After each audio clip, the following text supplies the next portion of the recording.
Black Brother by Jewel Parker Rhodes. Part 3, Chapter 4. Aftermath. I want another bout. I want to do it again and again and again. I am thrilled. I feel I can fly, spin like a hero through the universe, puff my chest out like a musketeer. Mr. and Mrs. Ellison, do you mind taking Zion and Zara home? I'd like to speak with Dante. Startled, I look at Coach. Did I do something wrong? I crash to the earth. My hands clench, unclench. I hide them behind my back.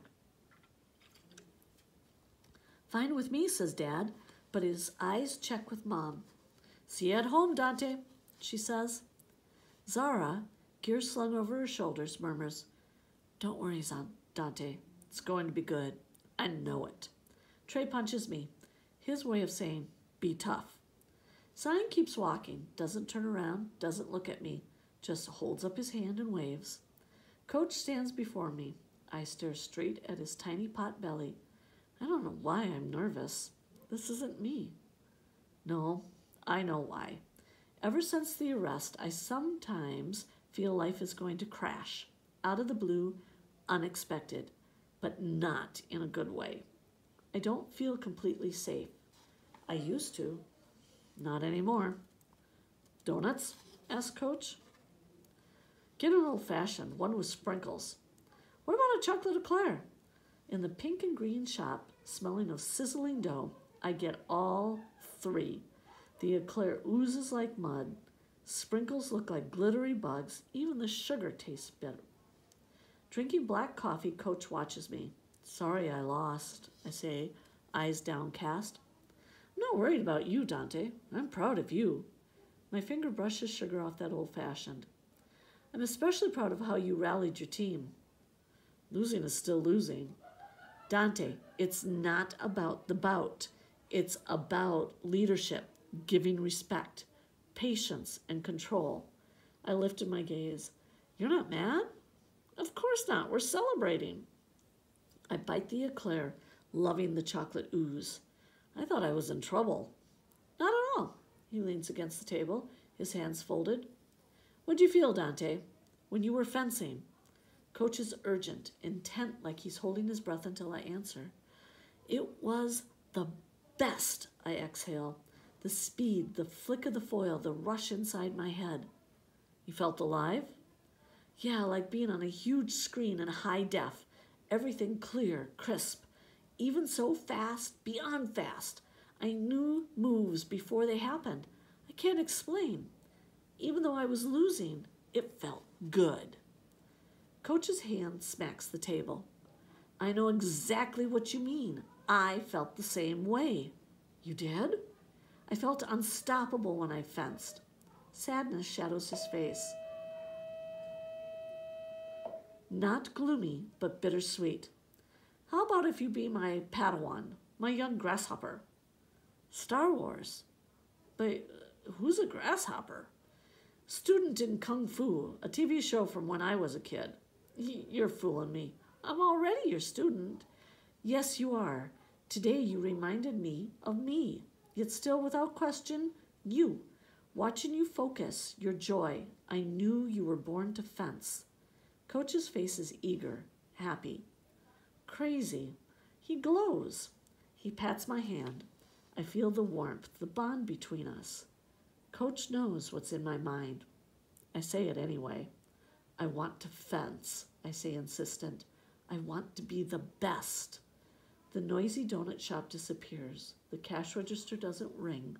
People aren't pointing, shouting. Can I have that one, please? No, that one. 2?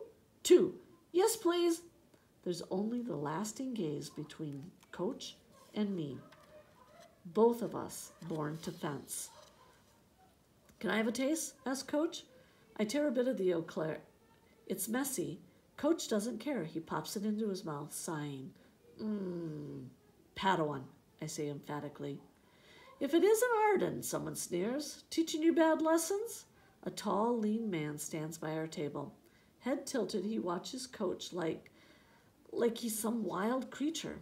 Reminds me of how Headmaster and Mr. Waters were wary of me, convinced I was going to attack. Behind him is the kid I fenced, Oak Grove imprinted on his uniform. Coach's fingers twitch.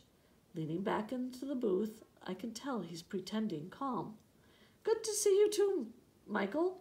Dante, meet Jonathan Michael. Hello, sir. The man isn't pleased. It's like he wants to fence verbally. On guard. And Coach refused. Polite, he retreated and didn't counterattack. Mr. Michael reddens. You've forgotten your disgrace? It's supposed to be a jab. Coach doesn't flinch. Coach waves towards me. I was just telling Dante losing isn't disgraceful. It's how we learn. Tension rises. Coach's words alone don't say what he's really saying. I don't understand, but Mr. Michael's fists taunt, his temple vein popping, does. Coach, though, seems almost playful, refusing to engage to be upset. He knows this taunts Mr. Michael, but doesn't care. If this was a schoolyard, I'd say they were getting ready to fight. Something deep, bitter is happening. I'm clueless. I can't see. The kid stretches out his hand to Coach. Manners, adults first. Hey, I'm Nate. Mr. Michael, his father, bats his hand away. Nate's embarrassed. Even I want to say, I'm sorry your dad's rude. You don't shake hands with someone dishonorable. Whoa, throwdown. Coach is going to blast him now. But Coach is a statue, chest expanding, contracting, even, too evenly. Coach focuses on keeping himself under control. I don't know if Mr. Michael sees it, but I do.